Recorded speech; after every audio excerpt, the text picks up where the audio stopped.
Arianna, Theo, one thing we're often asked actually is about the admissions process, or not so much the nitty-gritty of the admissions process, but whether you have any tips, I suppose, for would-be students of the MA in translation at Lancaster.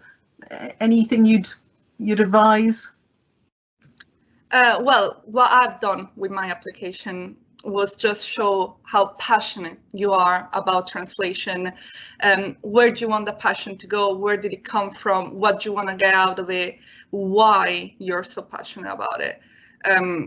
Obviously, I came from Switzerland, so my admission process required a personal statement in which, I explained all of these, and it required a couple of letters of reference, which, but I had one of my lecturers, one of the ones that I had while I was in Lancaster on Erasmus, write it for me. And so I think that helps as well. If you have connections with lecturers that teach translations or teach languages anyway, that can be an extra point on it. But passionate and convey that passion, I think, is the main thing. Yeah, so you need to choose people who know your work or your studies so far to referee for you. That's probably true for the internal perspective. Theo, is there anything to add from someone who's applied from a different route?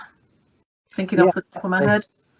Yeah, I would say it's still important to be passionate about the subject wherever you're coming from. Yeah.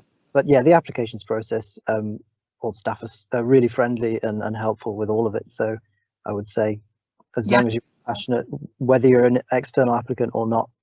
Okay, so the message is, get in touch then, isn't it? If if you want some advice or you need to know something. That's terrific. Okay, thank you very much.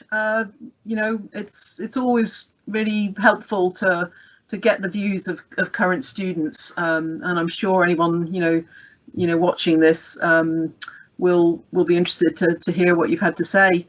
Thank you and have a good evening.